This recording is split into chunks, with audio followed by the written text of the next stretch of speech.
obunkenke, okunyigirizibwa n'amaziga mu bannayuganda.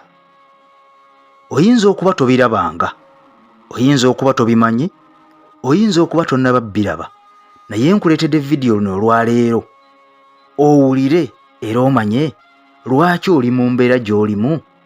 Dikiteeta n'akyemalira byonna obifunye olwaleero mbikuleetedde mu kavidiyo kano.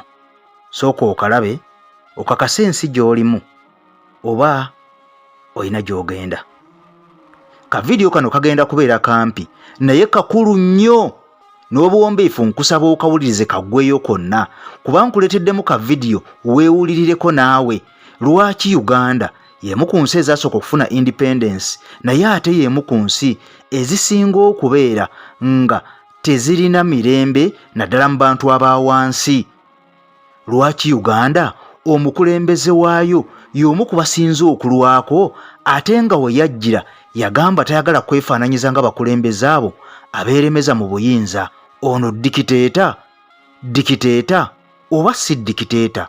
Lwaki Uganda y'emu ku nsi ezisinga okubeera n'embeera y'obudde ennungi mu nsi yonna naye ate yeesingamu okubeera n'abantu abatalina mirimu naye nga bayivu era nga basomye? Bangi bagenze mu mawanga g'Abawarabu, abamu bambi bafiiriddeyo, abalala bamenyekeddeyo, bangi bagwiriddeyo eddalu, abalala baalaalireyo tebasobola na kukomawo Uganda kwaboobwe kubanga emirimu gyabula ate nga ne ssente ezibazza tebazirina, ate nga n'empapula ku banditambulidde ezibakomyawo nazo tebazirina. Njagala nnyo ng'oberere mu vidiyo y'olwaleero osooka okakasa nti EKTV yanjawulo, wabula gwayagala edduuka sooka omanye nti edduuka liri Makindi lisigaddewo limu ali mu bitundu by'e Makindi. Kuba ku nnamba y'essimu eri ku sikuriini, omukyalo oyo muweereze WhatsApp message oba mukubire, byonna ajja kuddamu talina buzibu. Omwezi gw'okola gw'osasula. Liri opposite ne restaurant ya Haji Haruna Mbiru oba giyite HM restaurant okumpi ne Pakalasti. Wasula wakola security gulugulu wayonjo, kale tolwawo lisigaddewo limu. Kuba essimu eyo oba weerezaako WhatsApp message. Nzikiridde mu kavidiyo kano osooka okawulire omanye ennaku lwaki ekuyonka butaaba. Lwaki ennaku eyonka butaaba bannayuganda naddala abo enzaalwa ez'omu Central? Tutandise. Wawo senior presidential advisor naye alina omulimu mu gavumenti nga muwabuzi owawakulu owa president yawasa muwala we. Muto wa President Museveni Sali Musale naye senior presidential advisor. Mutabani wa President Museveni Muhoozi Kainerugaba naye senior presidential advisor. So kuba advisor Museveni baina kuliko basatu abo nja kuwako n'abana yabo, omu mutowe, owokubiri mutabani we, owokusatu mukoddomi we.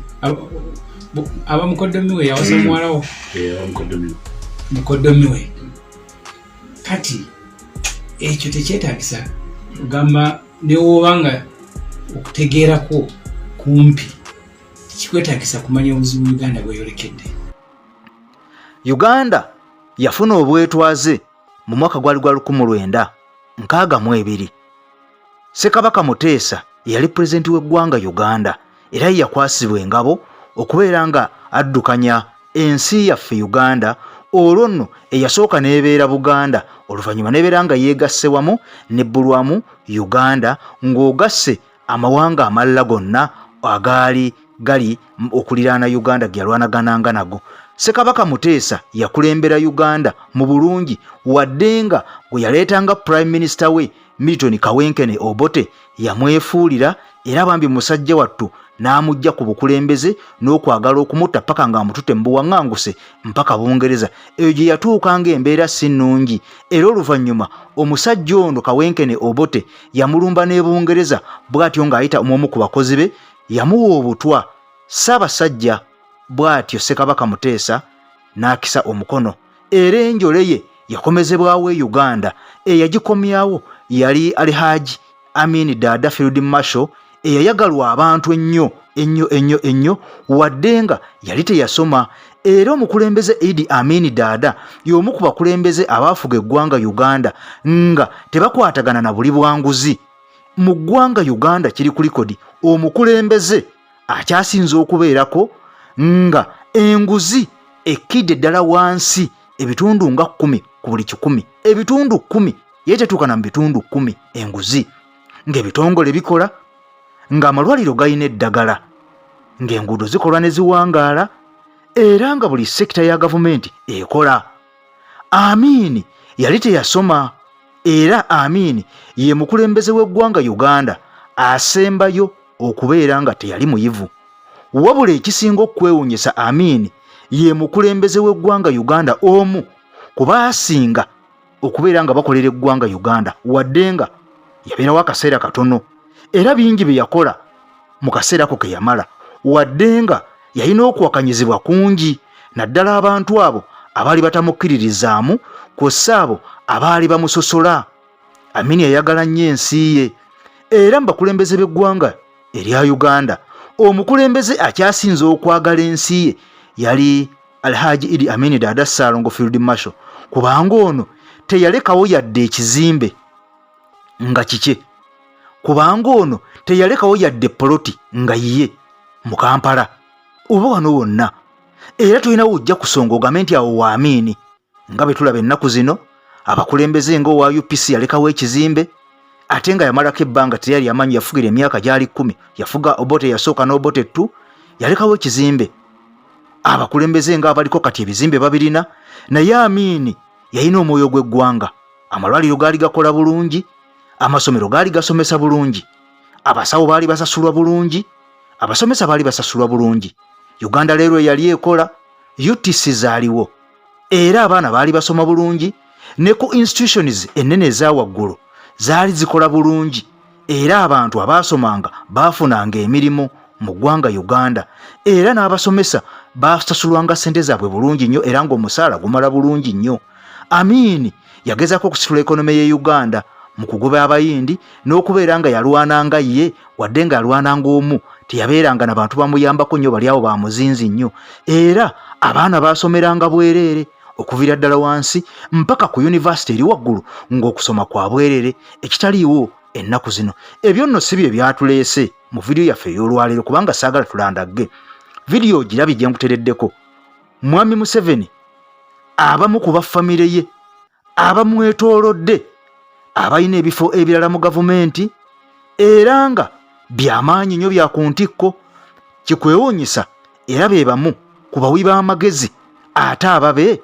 Mukwano gwange ampuliriza, vidiyo eno sooka ogimpeera ekigalo, bw'oba oli mpya subscribinga ku channel yaffe, okoone nekkade tutambulenga ffenna mu mbeera yaffe eno ey'enkyukakyuka. Omulungi ampuliriza, abantu 3 bava mu nju emu, bonna bawi b'amagezi ewa mwami Museveni. Kino nno tukirabyeko mu bakulembeze abalala abamu, oba oli okugeza nga Muhammad El Gaddafi eyali pulezidenti wa ggwanga lya Libya, yasembeza nnyo abaana be ku bukulembeze, naye bwe yava mu bukulembeze abaana be bangi bawaŋŋanguka.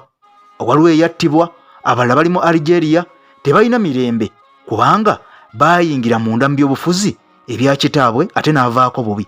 Kale kifaananyi ki ky'oba olaba oba ky'oyiga nga ggwe omukulembeze, nti bw'obeera ng'oli mu bukulembeze beera n'abantu abalala b'okola nabo abava ebweru w'enjuuyo. Sikuganye kukola na banjuuyo, naye ab'ebweru b'enjuuyo tobasosolanga, basembeze, kubanga ky'olina okumanya bw'abanga mwami Museveni ye mukulembeze w'eggwanga Uganda, nga mutabani we y'omu ku bakulira amagye, ate nga y'omu ku bawi b'amagezi ab'oku ntikko ku special military operations, kitegeeza nti era amagezi ge bajja okuleeta okuwa omukulembeze ono gaakubeera ng'asigalawo, era kubeera nga yeenywereza, tukiyita consolidation of power, ajja kwenywereza mu bukulembeze kubanga bamwetoolodde bonna bantu be. Tebajja kulowooza ku nkyukakyuka, era ebyo ebinyiga abantu ba wansi tebajja kubeera nga babitegeera, kubanga bano bali mu mbeera nnungi, batambulira mu mbeera nnungi, bajjanjabirwa mu malwaliro malungi, oba oli awo agatali ga Uganda, ag'ebweru we Uganda.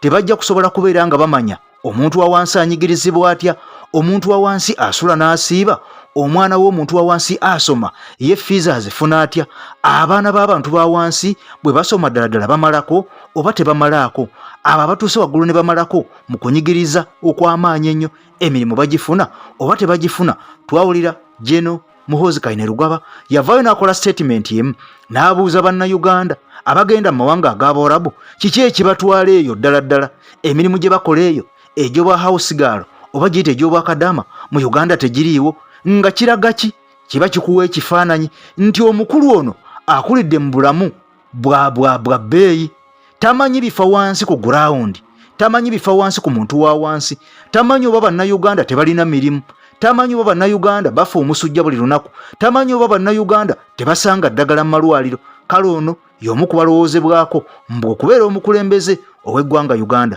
Mukwano gwange gwangoberera oba agoberera omukutu gwaffe guno gwa EKTV njagala nnyo omanye nti bw'oba otula ttooki ng'okuba ttooki eggwanga ly'omu maaso tunuulira ebintu ebyo nti gw'oyinza okuba okuze oba ofunye omulimu naye ate gw'ozadde anaafuna omulimu nga gw'ovuddewo oba ne bw'onooba wooli gw'ozadde naye gwazadde muzzukulu wo alifuna omulimu era muzzukulu wo anaasobola okufuna ekifo nga ggwe ky'olimu. Bangi tubalabye nga bali mu bukulembeze naye babuvaamu ne batandika okubeera nga bakaaba ne batandika okubeera nga bakuritisayizinga naye ate akaseera we babeerera mu bukulembeze obwo oba oli awo bino byonna baba tebabiraba era bino byonna betwogera tebabiwulira bibayita ku mitwe naye bamala kuvaayo oba oliawo ne basooka bamanya nti ensi ey'abannayuganda erimu obukadde 45 abasinga gye bawangaalira embeera si nnungi embeera gye bawangaaliramu tewoomesa ddigobe era oluusi abamu basula abamu basiiba bangi mubalabe baminisita n'abakulu mu gavumenti ba MPs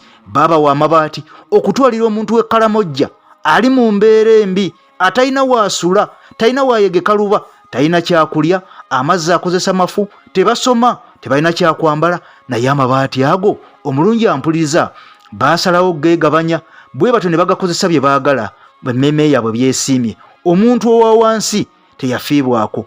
Uganda oba yayisa budget ya billion shillings 39 billion 39 Uganda shillings.